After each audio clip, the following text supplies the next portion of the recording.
Ambernath mayor ఎన్నిక మహారాష్ట్ర రాజకీయాలలో చిచ్చు పెట్టింది. అంబర్నాథ్ మేయర్ ఎన్నికల్లో బీజేపీ కాంగ్రెస్ పొత్తు పెట్టుకున్న సంగతి తెలిసిందే. అంతిమంగా మేయర్గా బీజేపీ అభ్యర్థి విజయాన్ని సాధించారు. ఇదిలా ఉంటే బీజేపీ కాంగ్రెస్ పొత్తుపై శివసేన చీలిక వర్గం నేత ఉప ముఖ్యమంత్రి ఏక్నాథ్ షిండే తీవ్రంగా స్పందించారు. బీజేపీ కాంగ్రెస్ పొత్తు మహారాష్ట్రలోని సంకీర్ణ ప్రభుత్వ ధర్మానికి విరుద్ధమని షిండే వ్యాఖ్యానించారు.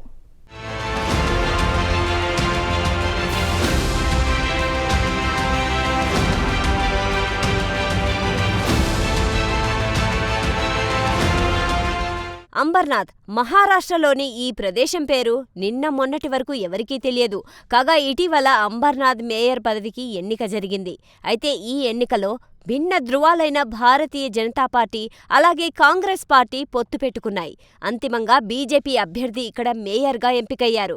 అయితే ప్రధానంగా ఏక్నాథ్ షిండే నాయకత్వంలోని శివసేనకు ఎటువంటి పరిస్థితుల్లోనూ మేయర్ పదవి దక్కకుండా చేయడమే లక్ష్యంగా బీజేపీ కాంగ్రెస్ అనూహ్యంగా పొత్తు పెట్టుకున్నాయి.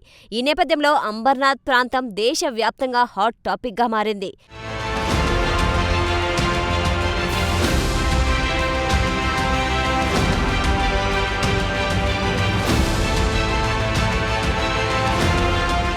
కిందటేడాది డిసెంబర్ 20న అంబర్నాథ్ మేయర్ ఎన్నిక జరిగింది. కాగా అంబర్నాథ్ మున్సిపల్ కౌన్సిల్లో మొత్తం సభ్యుల సంఖ్య 60. అయితే 27 సీట్లు సాధించిన షిండే నాయకత్వంలోని శివసేన అతిపెద్ద పార్టీగా అవతరించింది. అయితే షిండే శివసేనకు చెక్ పెట్టాలని బీజేపీ కాంగ్రెస్ పార్టీ నిర్ణయించుకున్నాయి. ఇందులో భాగంగా ఒక కూటమిని ఏర్పాటు చేశాయి. అంతిమంగా బీజేపీ అభ్యర్థి తేజశ్రీ కరంజులే అంబర్నాథ్ మేయర్గా ఎన్నికయ్యారు. మొత్తానికి షిండే నాయకత్వంలోని శివసేనను 2 జాతీయ పార్టీలు దెబ్బతీశాయి.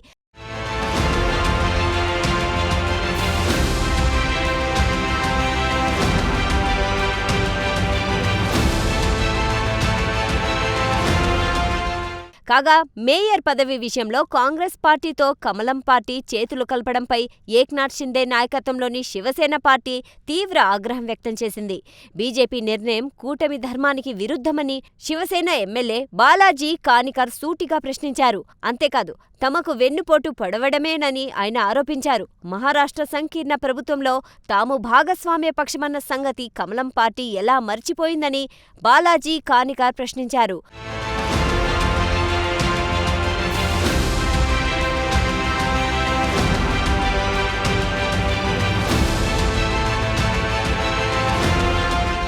కాగా ఇదే అంశంపై శివసేన చీలిక వర్గం నేత ఉప ముఖ్యమంత్రి ఏక్నాథ్ షిండే స్పందించారు. అంబర్నాథ్లో బీజేపీ కాంగ్రెస్ పార్టీలు కలిసి కూటమి ఏర్పాటు చేయడం మహారాష్ట్రలోని సంకీర్ణ ప్రభుత్వ ధర్మానికి విరుద్ధమని షిండే కుండబద్దలు కొట్టారు. ఈ విషయమై బీజేపీ సీనియర్ నేత ముఖ్యమంత్రి దేవేంద్ర ఫడ్నవీస్తో తాను మాట్లాడతానని షిండే వెల్లడించారు. అయితే తన నాయకత్వంలోని శివసేన పార్టీకి కొన్ని విలువలు కట్టుబాట్లు ఉన్నాయన్నారు ఆయన. 100% బాలాసాహెబ్ ఠాక్రే సిద్ధాంతాలపైనే తమ పార్టీ నడుస్తుందన్నారు ఏక్నాథ్ షిండే. అంతేకాదు అధికారం కోసం ఎప్పుడు సిద్ధాంతాలతో రాజీ పడే ప్రసక్తి ఉత్పన్నం కాబోదన్నారు.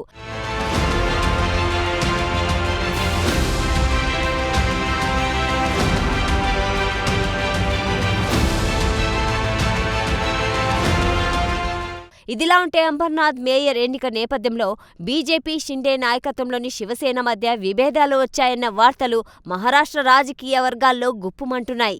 అంతేకాదు ముఖ్యమంత్రి దేవేంద్ర ఫడ్నవీస్ ఉప ముఖ్యమంత్రి ఏక్నాథ్ షిండే మధ్య కోల్డ్ వార్ నడుస్తోందన్న ప్రచారం కూడా జోరందుకుంది. అయితే ఈ కోల్డ్ వార్ ప్రచారాన్ని ఏక్నాథ్ షిండే కొట్టివేశారు. ముఖ్యమంత్రి దేవేంద్ర ఫడ్నవీస్తో తనకు ఎటువంటి విభేదాలు లేవని షిండే కుండబద్దలు కొట్టారు.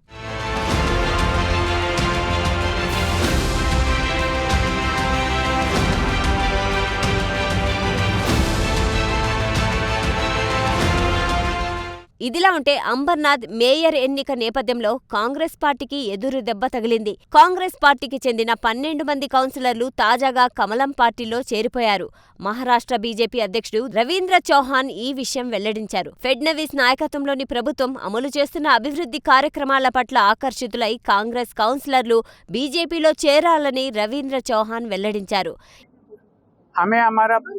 महाराष्ट्र प्रदेश कांग्रेस ने विश्वास में न लेते हुए हमें डायरेक्ट निलंबित किया है।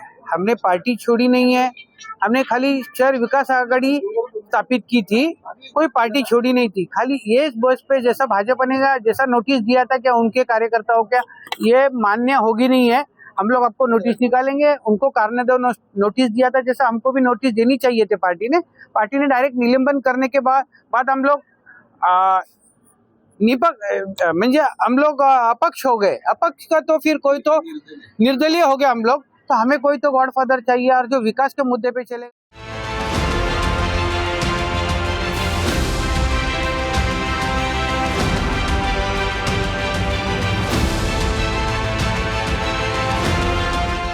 ఏది ఏమైనా అంబర్నాథ్ మేయర్ ఎన్నిక మహారాష్ట్ర రాజకీయాల్లో అగ్గి రాజేసింది.